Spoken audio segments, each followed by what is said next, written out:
All right, guys, here is long-term causes of the Civil War, part 2. This will be much shorter. It's not much to cover at all. Just a couple of quick things to wrap up. What we want to look at here are some of the different economic causes of the Civil War. We've talked about this a lot over the past couple weeks, so this should be nothing new to you.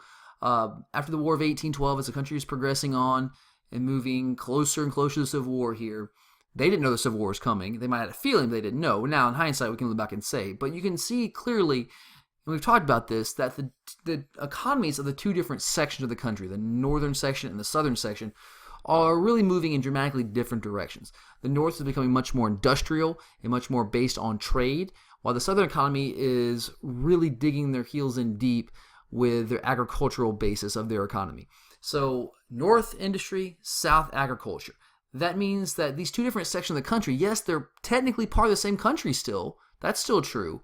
But they have dramatically different needs, different desires, and they also have different expectations for the government. The government's kind of between a rock and a hard place here. They have to pass laws, but they want to try to satisfy both parts of the country. That's very difficult when the northern section and the southern section are so dramatically different in the types of economies that they have taken on. So for instance, let's go back to the tariff. If you pass a high tariff to protect industries, domestic industries at home, well, that's going to help the northern economy and help their industries make more money because people in America will be buying products from them. But it's going to hurt the southern economy because they rely on being able to trade with foreign countries without any kind of trade barriers. And if we put a tariff on a foreign country, they're going to put a tariff on us. That hurts the southerners. Well, vice versa. If you remove the tariff, well, that helps the southerners, but that's going to hurt northern industries because now they have to face competition from foreign countries. So it's really hard for the government to make laws that are going to make both sections happy. So there's going to be some tension here. We know eventually it's going to boil over into a all-out civil war, but it takes a little bit of time for that to happen. Next thing I want to look at here is just the breakdown of the population, the different demographics here. And you see you have these same graphs on your notes, so please make sure you fill in the stats here, 71%, 29%.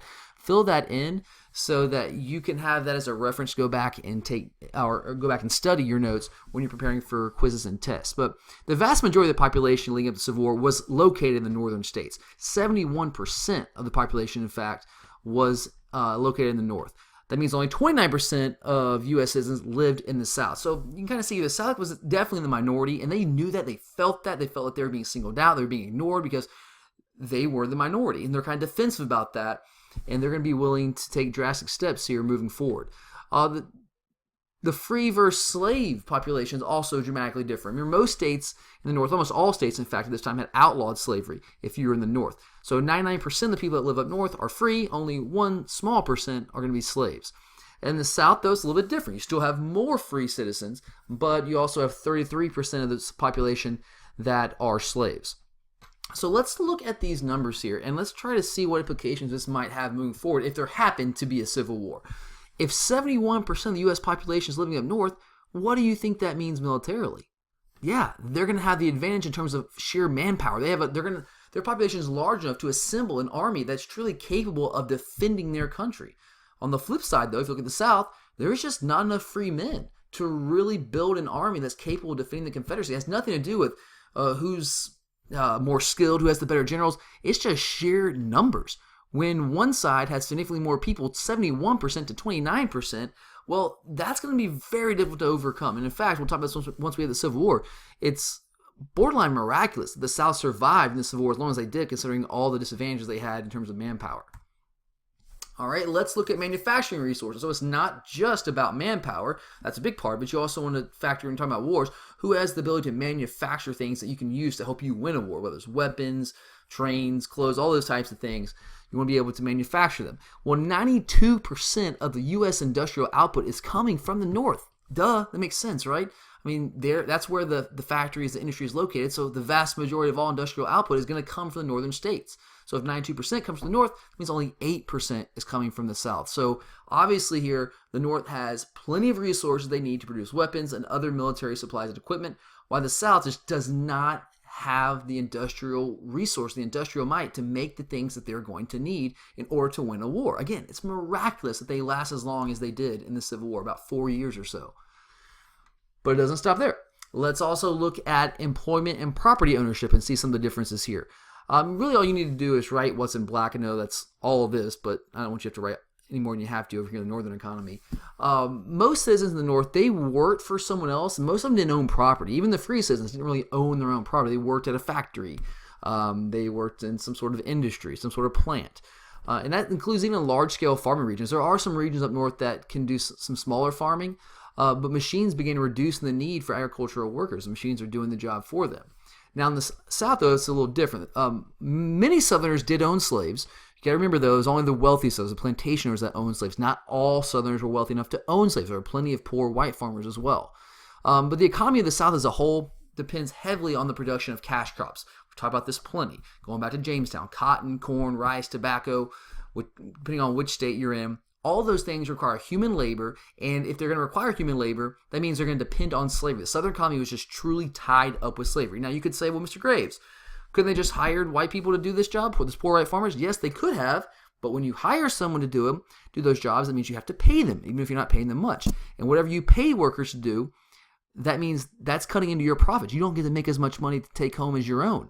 So if you have a chance to use slavery, where it's a free source of labor, you're going to do it. Now, we've talked a little bit about views on tariffs. Let's go into this a little more detail here. In the northern economy, 34% of U.S. exports are coming out of the north, which is not near as much as you see in the south, obviously. 66% of all exports coming out of the United States are coming from the southern states. So think about it. If you're in the South, yes, you can grow these raw materials, cotton, corn, tobacco, but that's no good unless you can sell to someone. So they want to export all the cotton, tobacco to foreign countries because those countries can't really grow that stuff in their native lands. Like Britain, they have all these factories in the Industrial Revolution, but those factories don't mean anything unless they have the cotton, the raw materials coming from the South or elsewhere. But they were relying primarily on the southern states of the United States. So it's important for the southern states to be able to trade goods with Britain, to ship their goods over to Britain without any trade barriers. Because if there happened to be a tariff, that means if the U.S. put a tariff on Britain, Britain's going to put a tariff on the United States. Well, if Britain has a tariff on the United States, that means to buy U.S. cotton, they're going to have to pay an extra 20 to 30% tax on top of that. So they might turn around, that might encourage them to turn around and buy their cotton from another part of the world, which would then hurt the Southerners because now the people they usually sell their cotton to, well, they're not buying the cotton anymore. So the Southerners have this big store of extra cotton, but they're not making any money off of it. So that's horrible for the South. So they are very much against tariffs. They want a very low tariff, and if really they have their way, there'd be no tariff at all whatsoever. The North is a little bit different.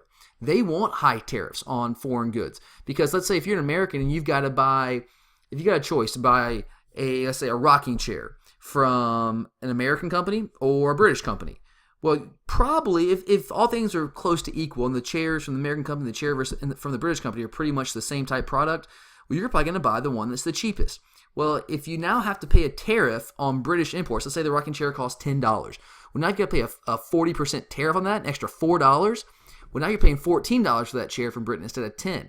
The chair from the United States might cost $12. So now you say, okay, with the tariff, it's cheaper for me to buy the good from the United States, which then helps those industries and those factories in the northern states. So they are very much in favor of a high tariff because it protects the industries in the United States. Food production here, the northern economy is producing more than twice as much as the South is producing because they have all the machinery up there as well. The southern economy is producing less than half as much as the North produces. And that's kind of ironic if you think about how much they rely on agriculture, but there's just not as many people down south to produce all this stuff.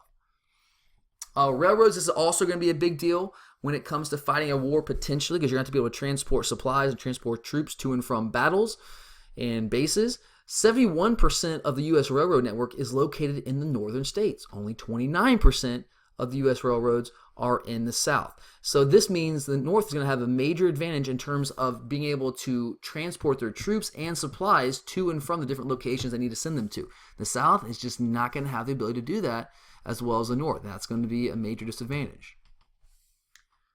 And that is where we will stop today. We'll pick up tomorrow with the rest of this.